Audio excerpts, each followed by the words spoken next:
होती है, बहुत बड़ी बात होती है। इस मुल्क का बिजनेसमैन, इस मुल्क का इन्वेस्टर रीढ़ की हड्डी होता है। अगर इन्वेस्टर और बिजनेसमैन किसी मुल्क से किनारा कर ले, दूसरे मुल्क में अपनी इन्वेस्टमेंट लेके जाए, तो वो मुल्क की इकोनॉमी धड़म से गिर जाती। छोटी सी मिसाल देता हूं, कुछ अर्सा पहले, 10 साल पहले जर्मनी में जर्मन और तुर्कों के कुछ प्रॉब्लम हो गया। जो तुर्की लोग वहां रहते थे, तो उन्होंने कहा जी कि जर्मनों ने कि तुर्की तमाम के तमाम या हमारे मुल्क जर्मनी से निकल जाए। 25% पैसा तुर्कियों का था। उन्होंने कहा अगर ये तुर्की निकल गया ना, तो आपके मुल्क की इकोनॉमी जर्मन ऐसे गिरेगा कि दोबारा उठ नहीं सकेगा।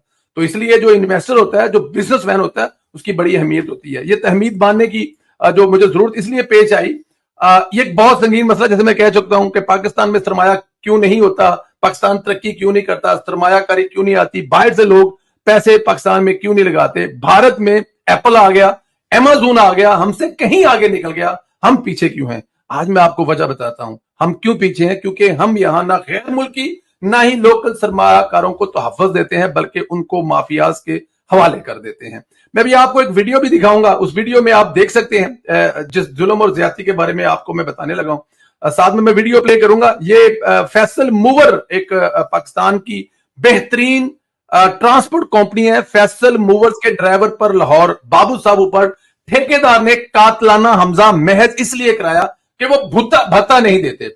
अब सुप्रीम कोर्ट की हदायत है कि जनरल बस स्टैंड की हदूद से बाहर कोई ठेका नहीं लिया जा सकता, लेकिन माफिया का राज चल रहा है। ये वजह है कि पाकिस्तान में कोई सरमायाकारी नहीं करता। अरबाबे इख्तियार होश करें, इस माफिया से बिजनेस कम्युनिटी की निजात लाएं, वरना आपको खंडात नजर आएंगे। और तशद्दुद की ये वीडियो है, जाहिर है जिस हद तक मैं आपको दिखा सकता हूं दिखाऊंगा, ज्यादा इसलिए नहीं दिखा सकते, आपको पता है यूट्यूब की भी कुछ पॉलिसी होती है। लेकिन आप इस वीडियो में देख सकते हैं कि ये जो माफिया ग्रुप है वो ड्राइवर के साथ जो बदतमीजी कर रहा है वो आपके सामने है, और उनको उठाकर नीचे ले जाकर ये जमीन पर फेंक रहे हैं। और वहां जाके ये देखें, आप इस वीडियो में देख सकते हैं इस ड्राइवर का क्या कसूर है। भत्ता इस ड्राइवर ने थोड़ी देना है, जिसके आप वो बेचारा 2000, 10,000, 50,000 पे मुलाजम होगा, कंपनी ने देना है। और कंपनी क्यों देगी? देखें, एक नॉर्मल तरीकाकार है, जो ठेका आपने लिया है वो जो सरकारी अड्डों से बसें निकलेंगी उनसे ठेका लेना है। लेकिन ये तो कोई किसी जगह पे इसको किसी तरह से भी आप जस्टिफाई नहीं कर सकते, क्योंकि अब जो भी बस बाबू साहबू से, जो लाहौर में लोग रहते हैं उनको पता होगा कि बाबू साहबू जो है वो इंटर एक्सचेंज मोटरवे का यतीम खाना से सामने, वहां से तमाम मोस्टली बसें हैं, एक नहीं है बहुत सारी हैं, वो तमाम प्राइवेट हैं, उनके अपने अपने। अगर आपको अगर अंदाजा हो तो फैसल मूवर का अपना अड्डा है, वहां पर बहुत सारी दूसरी प्राइवेट कंपनी उनके अपने अपने अड्डे हैं, वो अपने अड्डे हैं, अपनी फीस है, वो सारा कुछ खुद करते हैं, उन पे ये केस बनता ही नहीं है। लेकिन क्योंकि ये बदमाशी है और लाहौर में ये बदमाशी बिल्कुल आम चल रही है, जिस पर जितनी भी बात की जाए कम है। लेकिन मैं यहां पे एक चीज जो आपको बताना चाहता हूं वो ये है कि अगर इस तरह की जुल्म और ज्यादती होती रहेगी तो इन्वेस्टर नहीं आएगा। शरीफ लोग होते हैं, जो इन्वेस्टर होते हैं, जो बिजनेसमैन होते हैं, जो बिजनेस कर रहे होते हैं, वो बदमाशियों और गुंडों से नहीं लड़ सकते। उनका लड़ाई लड़कर बिजनेस करना नामुमकिन होता है। उनकी कोशिश होती है कि इस किस्म के मसाइल अदालतों में ले जाएं, थाने में ले जाएं, पुलिस स्टेशन में ले जाएं और अदालतों से जाके इंसाफ मांगे। अरबाबे इख्तियार जो इस वक्त बैठे हुए उनसे इंसाफ मांगे, लेकिन वो नहीं कर सकते। अच्छा, यहां पर एक चीज जो आपको और बतानी है वो ये है कि इस पर सुप्रीम कोर्ट के, इस पर हाई कोर्ट के बड़े वाजिया किस्म के अहकामात हैं। लाहौर हाई कोर्ट और सुप्रीम कोर्ट की वाजिया तरीन जजमेंट्स है, वो आप देख सकते हैं। जो कंपनियां या bus service general bus stand इस्तेमाल नहीं करती, मैं फिर कह रहा हूं, जनरल बस स्टैंड होता है जो गवर्नमेंट का होता है, इनसे ठेका नहीं लिया जा सकता। ठेका तो जनरल बस स्टैंड का होता है, और फैसल मूवर जैसी कंपनियां अलग से अपना प्राइवेट अड्डा रखती हैं, जिसका वो अलग से टैक्स अदा करती हैं, लेकिन फिर भी इनसे ठेका मांगा जाता है। वो शरीफ लोग हैं, कानूनी रास्ता इख्तियार करते हैं, लेकिन अदालतों के अहकामात को हवा में उड़ा देते हैं।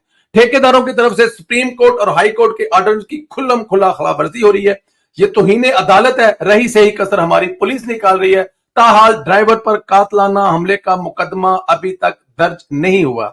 यहां पर मेरी वजीर आला पंजाब जो मोहसिन नकवी साहब है, जिनके बारे में यह कहा जाता है कि वो पंजाब स्पीड 2 है, मतलब शहबाज शरीफ साहब के बाद उनको इतनी इज्जत और एहतराम दी जा रही है नकवी साहब को यहां पर, कि नकवी साहब जो हैं वो इस पे जरूर एक्शन ले, इस पर जरूर देखें कि हुकूमत इस पे क्या कर सकती है। क्योंकि अगर आप अपने बिजनेसमैन को रिलीफ नहीं देंगे, बिजनेसमैन की बात नहीं सुनेंगे, और वो भी फैसल मूवर जैसी कंपनी जो इस वक्त, देखिए फैसल मूवर जैसी कंपनी जो है ना, ये मेरे और आप लोगों के लिए वैसे भी एक अहमियत रखती है कि एक आम लोग उठते हैं, اٹھ کر اپنا بزنس شروع کرتے ہیں اور وہ پاکستان کی کسی بھی شعبے میں سب سے بڑی کمپنی بن جاتی ہے. اب ٹرانسپورٹ میں اس سے بڑی کوئی کمپنی پاکستان میں نہیں ہے, اور اگر وہ اپنے آپ کو غیر محفوظ تصور کر رہے ہیں, ان کو گنڈے تنگ کر رہے ہیں ٹیکس لینے کے لیے, جگہ لینے کے لیے, جگہ ٹیکس جسے کہتے تھے جو ہم اپنے بچپن میں سنا کرتے تھے, تو پھر یہاں پہ دوسری کمپنیاں کیا بزنس کریں گی؟ تو یہاں پر جو وزیر اعلیٰ پنجاب ہیں محسن نقوی صاحب, جن کی بڑی دھمیں ہیں, بڑی شہرت ہے کہ وہ بڑے بھاگ دوڑ کر صبح شام کرتے ہیں, امید یہ کرتے ہیں کہ وہ جلد اس پر ایکشن لے گے. بلکہ میں تو یہاں پر نقوی صاحب کے علاوہ, کیونکہ اس وقت ملک میں یا نقوی صاحب ہیں یا چیف آف آرمی سٹاف سید آصف منیر صاحب ہیں, کہ آپ پاکستان میں سرمایہ کاری کو فروغ دے رہے ہیں, کوششیں کر رہے ہیں, اور دوسری طرف چند مافیا سرمایہ کاروں کے ساتھ مل کر یہ سلوک کر رہے ہیں. خدا را ان مافیا سے ملک کی جان چھڑائیں, بزنس کمیونٹی کو چھٹکارا دلائیں. دیکھیں, آپ ہمیں یہ بتا رہے ہیں جی کہ آپ ایک بالکل گرین انقلاب لے کے آ رہے ہیں, جو ایک بہت بڑا فصلوں کی صورت میں, سبزیوں کی صورت میں, پتہ نہیں کیا کہ, تو جو بزنس اور بھی چل رہے ہیں ان کے بارے میں بھی کچھ سوچیں, خدا را ان پہ بھی خیال کریں. ہماری گزارش ہے وزیر اعلیٰ پنجاب صاحب سے, بلکہ میں تو کہوں گا کہ ہائی کورٹ سے بھی گزارش ہے, یہاں پر سید اعظم منیر سے بھی گزارش ہے کہ خدا را ان بزنس مینوں کو تحفظ فراہم کریں.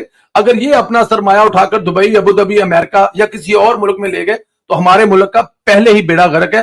مزید کیا ہوگا؟ بات اس ڈرائیور کو انصاف دینے کی نہیں, بات پاکستان کے ہر بزنس مین کو انصاف دینے کی ہے. امید ہے کہ آپ لوگ اس ویڈیو کے حصے